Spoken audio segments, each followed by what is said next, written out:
नमस्कार मित्रों, मारी यूट्यूब चैनल में फरी एक बार आपનું હૃદયપૂર્વક स्वागत है। આજનો ટોપિક છે મિત્રો કે આજે હું તમને એક એવી ઔષધિ બતાવું છું। આ જે ફળ છે એ માત્ર ને માત્ર ઉનાળામાં જ તમને જોવા મળશે અને કોઈપણ પ્રકારના કેમિકલ વગર પાકે છે। આના ઉપર કોઈપણ રાસાયણિક દવાઓનો છંટકાવ કરવામાં આવતો નથી, કુદરતી રીતે પાકે છે। અને આ ફળ ખાવાથી જે લોકોને B12ની ઉણપ આવે છે એમને B12ની ઉણપ નહીં આવે, કેલ્શિયમની ઉણપ નહીં આવે।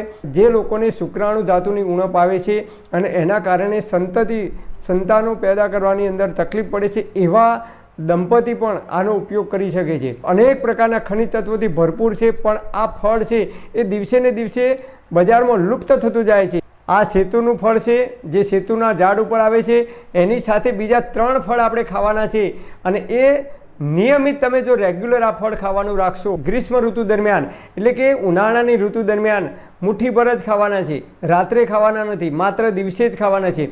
અને એ સવારે 10 વાગે અથવા સાંજે 4 વાગે તમે ખાઈ શકો છો।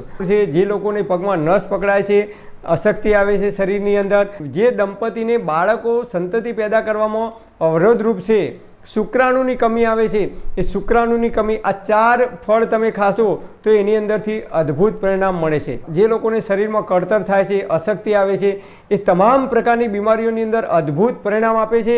આપણા વડવાઓ, આપણા ઘડિયાઓ નિયમિત આ 4 ફળનું સેવન કરતા હતા। અત્યારે આ 4 ફળ બજારમાં બિલકુલ જોવા જ મળતા નથી, ધીરે ધીરે લુપ્ત થઈ ગયા છે। આજની પેઢીના જે નાના બાળકો છે એમને કદાચ આ 4 ફળ વિશે ખબર નહીં હોય કે એમને કદાચ જોયા પણ નહીં હોય, કારણ કે બજારમાં એ મળતા જ નથી, ધીમે ધીમે લુપ્ત થઈ ગયા છે। તો નંબર 1 સેતુના ફળ ખાટા મીઠા લાગશે। ઉનાળાની ગરમીની અંદર શરીરમાં ગરમી નીકળે છે, ચામડીના રોગ થાય છે, પિત્ત વધે છે, કોઠાની ગરમી નીકળે છે, તજા ગરમી નીકળે છે, પગના તળિયામાં બળતરા થાય છે, આંખોમાં બળતરા થાય છે, પેશાબમાં બળતરા થાય છે, એસિડિટી થાય છે, હાઇપર એસિડિટી થાય છે, શરીરમાં અશક્તિ આવે છે, પગમાં નસ પકડાય છે, B12ની કમી આવે છે, કેલ્શિયમની ઉણપ આવે છે, તમામ પ્રકારના વિટામિન્સથી ભરપૂર છે। તો નંબર 1 સેતુનું ફળ એ મુઠ્ઠીમાં આવે એટલું જ ખાવાનું છે, વધારે ખાવાનું નથી, રાત્રે ખાવાનું નથી। નંબર 2 રાયણ। બજારની અંદર અત્યારે રાયણ પણ આવતી નથી।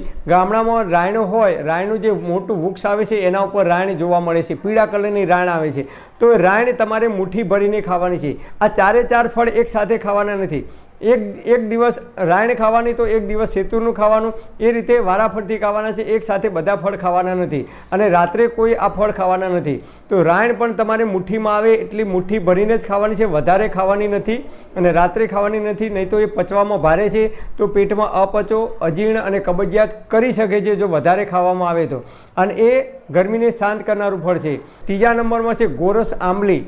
જે કાતરા આવે છે એ ગોરસ આંબલી પણ અત્યારે બજારમાં જોવા મળતી નથી, તો એની અંદરથી ઠળીઓ કાઢી અને ગોરસ આંબલીનું નિત્ય સેવન કરવામાં આવે ગ્રીષ્મ ઋતુ દરમિયાન, તો ઉનાળાની ગરમીના લીધે જેટલી પણ બીમારીઓ બોડીમાં આવે છે એ તમામ પ્રકારની બીમારીઓની અંદર અદ્ભુત પરિણામ આપે છે। અને નંબર 4 આંબલી। જે આંબલી ઉપર કાતરા આવે છે, બહેનોને સૌથી વધારે ભાવે છે આંબલી, જે ખાટી હોય છે। એક ટુકડો જ લેવાનો છે આંબલીનો, જે કાતરા આવે છે એ એક ટુકડો જ ખાવાનો છે, વધારે ખાવાનું નથી અને નિયમિત ખાવાનું છે। તો રોજે રોજ અલગ અલગ ફળ ખાવાના છે, એક સાથે બધા ફળ ખાવાના નથી।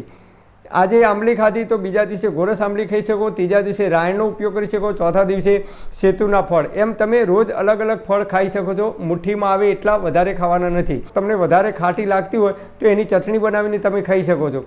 એક ટુકડો આંબલી લેવાની, એની અંદર 1 ચમચી ગોળ દેશી હોય તો શુદ્ધ નાખવાનો, એની અંદર તમે ઇલાયચી હોય મોટી કે નાની, એ ઇલાયચી ભાગી અને નાખી દેવાની, પછી એની ચટણી બનાવી દેવાની। અને એ ચટણી તમે બપોરે જમવાની સાથે ભોજનની અંદર અડધી ચમચી જેટલો નિયમિત ઉપયોગ કરશો, શરીરમાં કમજોરી નહીં આવે, અશક્તિ નહીં આવે અને ઉનાળાની ગરમીના લીધે જેટલી પણ બીમારીઓ થાય છે એ તમામ પ્રકારની બીમારીઓની અંદર અદ્ભુત પરિણામ આપે છે।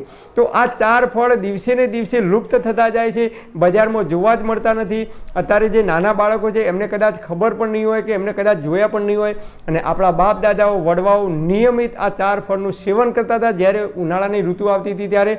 તો આપણે આ 4 ફળનો ભરપૂર ઉપયોગ કરવો જોઈએ ઉનાળાની ગ્રીષ્મ ઋતુ દરમિયાન। તો ઉનાળાની ગરમીની અંદર જેટલી પણ બીમારીઓ થાય છે તમામ પ્રકારની બીમારીઓથી આપણે બચી શકીશું। પણ હા મિત્રો, તમારે કોઈ ડૉક્ટરની કે વૈદ્યની દવા ચાલતી હોય કે લાંબા ગાળાની કોઈ બીમારી હોય તો તમારે ડૉક્ટર કે નિષ્ણાત વૈદ્યની સલાહ લીધા પછી જ આનો ઉપયોગ કરવા માટે વિનંતી।